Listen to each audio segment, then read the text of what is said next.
శ్రీమహాగణాధిపతయే నమః. శ్రీమహాసరస్వత్యై నమః. శ్రీగురుభ్యో నమః. హరి ఓం. ప్రతి మాసము కూడా గ్రహ సంచారంలో అనేటువంటివి ద్వాదశ రాశుల్లో జరుగుతూ ఉండడం వల్ల మేషం నుంచి మొదలుపెట్టుకుని మీనరాశి వరకు కూడా ఏ ఏ రాశిలో ఏ గ్రహస్థితులు మారడం వల్ల వారికి జరిగేటువంటి ప్రభావం ఏమిటి, ఏ స్థితిగతులు వాళ్ళు మారుతున్నారు, ఆర్థికంగా నిలబడేటువంటి అవకాశం ఏమన్నా ఉండబోతుందా, శత్రునాశనం ఏమన్నా జరిగే అవకాశం కానీ, లేదా శత్రువులు మనల్ని ఇబ్బంది పెట్టేటువంటి అవకాశం కానీ అసలు ఏ నెలలో జరుగుతుంది, జరగడానికి ఏ రాశి ప్రభావాల్లో ఏ నక్షత్ర ప్రభావయుక్తంతో ఏ స్థితిలో వాళ్ళు రావడం వల్ల మనలో ఆలోచనలు మారుతున్నాయి అనేటువంటి విషయంలో, పైగా ఈరోజు ఆలోచించేటువంటి విధానం రేపు ఉండదు. ఒక దృఢ సంకల్పం ఈరోజు తీసుకున్న 4 రోజుల తర్వాత సంకల్ప బలం మారిపోతుంది. ఏం చేస్తాంలే, చూద్దాంలే, అన్నీ ముందే విధి నిర్ణయాలు అయిపోయి ఉంటాయిలే, ఇటువంటి మాటలు ఎందుకు మనం మాట్లాడుతాం? ప్రమాదాలు అనేటువంటి ఈ నెలలోనే ఎందుకు జరుగుతాయి? కొంతమందికి ప్రతి సంవత్సరము కూడా ఏదో ఒక మాసంలో అదే మాసంలో జరుగుతూ ఉంటాయి. అలా ఎందుకు జరుగుతాయి?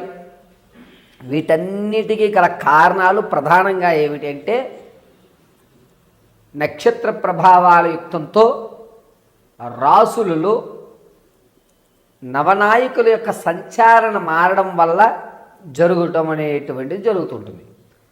పౌర్ణమి అమావాస్య వ్యవస్థతోటి గ్రహణాల యొక్క స్థితిగతులు అనుసరించుకుని ఈ నవగ్రహాలు స్థానాలు మారడం వల్ల మన యొక్క జాతకంలో అనేకమైనటువంటి మార్పులు జరిగి మనం అనుకున్నటువంటి అచీవ్మెంట్ అవ్వడం, చివరి వరకు ధనం వస్తుంది అనుకుని చివరి మూమెంట్లో రాకపోవడం, వివాహం అవ్వడానికి అన్ని ఏర్పాట్లు చేసుకున్న తర్వాత ఏదో ఒక ఇబ్బందితో దూరం అవ్వడం, ఈ నెల నేను కన్ఫామ్ అయ్యాను పర్వాలేదు అనుకున్నప్పుడు అది మళ్ళీ ఇబ్బంది పెట్టడం, ఎంత ప్రయత్నించినా ఉద్యోగ ప్రాప్తి కలగకపోవడం, ఎంతసేపటికి కూడా అందరూ బాగానే ఉన్నారు, నా యొక్క జాతకంలోనే ఇబ్బందిగా ఉంది, నేనొక్కడిని మాత్రమే సమాజానికి వ్యతిరేకంగా ఉన్నాను అనేటువంటి ఆలోచనలు రావడం, వీటన్నిటికీ గల కారణాలు ఏమిటంటే నవనాయకుల యొక్క స్థితిగతులు ఆధారం.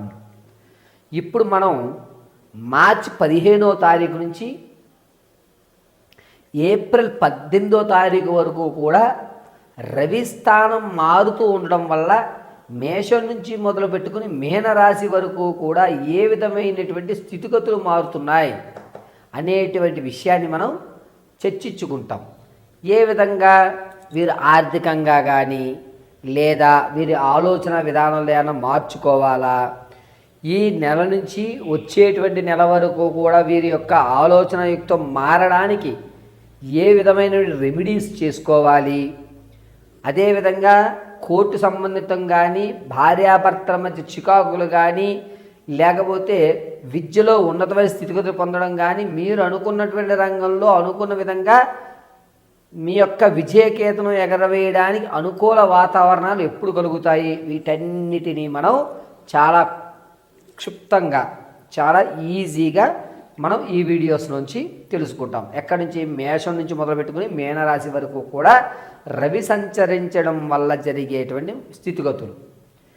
అందరిలాగే ద్వాదశంలో రవి, అష్టమంలో రవి, రవిస్థానం గురుడు వక్రీభవిస్తూ 8వ ఇంటి నుంచి 11వ ఇంటికి చూస్తోంది. ఇలాగా మనం వివరించామనుకోండి, మీరు అర్థం చేసుకునేటువంటి స్థితులు కొంతమందికి ఉంటాయి, అర్థం కాని వారు కొంతమంది ఉంటారు. కాబట్టి రవిస్థానం మారుతూ ఉండడం వల్ల మేషం నుంచి మీనం వరకు ఏ ఏ ఫలితాలు జరగబోతున్నాయి అనేది మనం అత్యంత క్లియర్గా ఇప్పుడు మీకు వివరించి చెప్పడం జరుగుతుంది.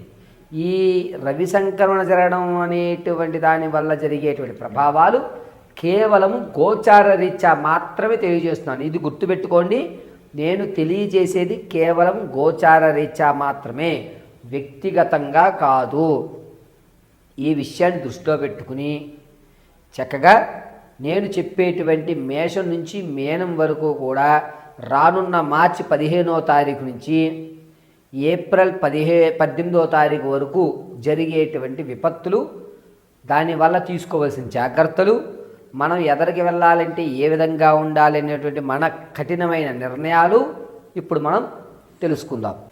తదుపరి మీనరాశి వారికి మార్చి 17వ తారీఖు నుంచి ఏప్రిల్ 18 వరకు కూడా రవి సంచరించడం ఉండడం వల్ల ఆర్థికంగా కాస్త కలిసి వచ్చేటువంటి సూచన. తాత ముత్తాతల నుంచి లభించేటువంటి ఆస్తి ఖచ్చితంగా లభిస్తుంది.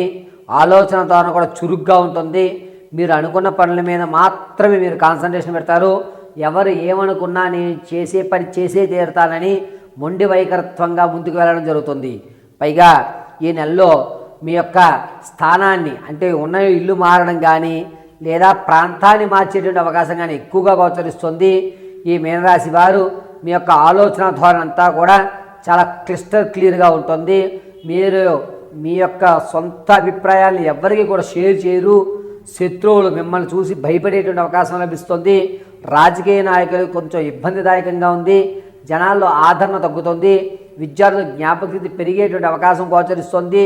నిరుద్యోగులకు ఉద్యోగం కలిగేటువంటి అవకాశం చాలా తక్కువగా ఉంది. ఉద్యోగం కొరకు మాత్రం ఆలోచన చేయకండి. ఒకవేళ ఉద్యోగం వచ్చినా చాలా జాగ్రత్తగా చేసుకోండి. ఉద్యోగం మార్పు జరిగేటువంటి అవకాశమే ఎక్కువగా గోచరిస్తోంది. పైగా ఈ రాశివారు భార్యాభర్తల మధ్య కీచులాట్లు పెరుగుతున్నాయి. పాత బంధాల వల్ల ఇప్పుడున్న సంబంధాలు డిస్టర్బ్ అయ్యేటువంటి అవకాశం ఎక్కువగా ఏర్పడుతుంది. వ్యాపారం విషయంలో కొంచెం జాగ్రత్తగా ఉండండి. వ్యాపారాలు అంతగా కలిసి వచ్చేటువంటి అవకాశం ఎక్కడా కనిపించట్లేదు. వివాహం కొరకు ఎవరైతే చూస్తున్నారో వారికి వివాహ యోగ్యం అంతగా లేదు. సంతానం కొరకు మాత్రం ఒక శుభవార్త ఖచ్చితంగా ఏప్రిల్ 3వ తారీఖు నుంచి 14 మధ్యలో మీరు వినడం జరుగుతుంది. వచ్చేటువంటి రోజులన్నీ కూడా అద్భుతంగా మీకు కలిసి వచ్చేటువంటి అవకాశం గోచరిస్తుంది. మీ నిర్ణయం ఖచ్చితంగానే చెప్పుకోండి. ఎవరిని కూడా మీరు లెక్క చేయవలసిన అవసరం లేదు. మీనరాశి వారు మీ స్థితిగతులు అనేటువంటివి వచ్చేటువంటి 3వ తారీఖు, అంటే ఏప్రిల్ 3వ తారీఖు తర్వాత నుంచి అన్నీ కూడా వాతావరణం మీకు అనుకూల వాతావరణంగా ఏర్పడుతుంది. పైగా ఈ రాశివారు మీ యొక్క ఆలోచన ధోరణి అద్భుతంగా ఉండడం వల్ల స్థిరాస్తులు ఖచ్చితంగా కొనుగోలు చేయడం జరుగుతుంది. విలువైన వస్తువుల విషయంలో కొంచెం జాగ్రత్తగా ఉండండి. ప్రమాదాలు అనేటువంటివి మార్చి 24వ తారీఖు నుంచి ఏప్రిల్ 8వ తారీఖు మధ్యలో ప్రమాదాలు జరుగుతున్నాయి. ఈ ప్రమాదాల వల్ల పక్కటెముక కానీ లేదా మెదడు వెనక భాగం కానీ దెబ్బతినేటువంటి అవకాశమే ఎక్కువగా గోచరిస్తుంది. కొంచెం జాగ్రత్తగా ఈ మీనరాశి వారు ఉండాలి. పైగా ఈ మీనరాశి వారు ప్రతిరోజు కూడాను ఏదన్నా గణపతి దేవాలయంలో తెల్ల జిల్లేడుతో అర్చన చేయండి. అద్భుతంగా మీకు కలిసి వస్తుంది. అంతేకాకుండా ఈ మీనరాశి వారు ప్రతిరోజు, అంటే మార్చి 17వ తారీఖు నుంచి ఏప్రిల్ 20వ తారీఖు వరకు కూడా ఎంతవరకు గణపతి ఆరాధన చేయగలిగితే అంత శ్రేయస్కరంగా మీ యొక్క భవిష్యత్తు ఉంటుంది.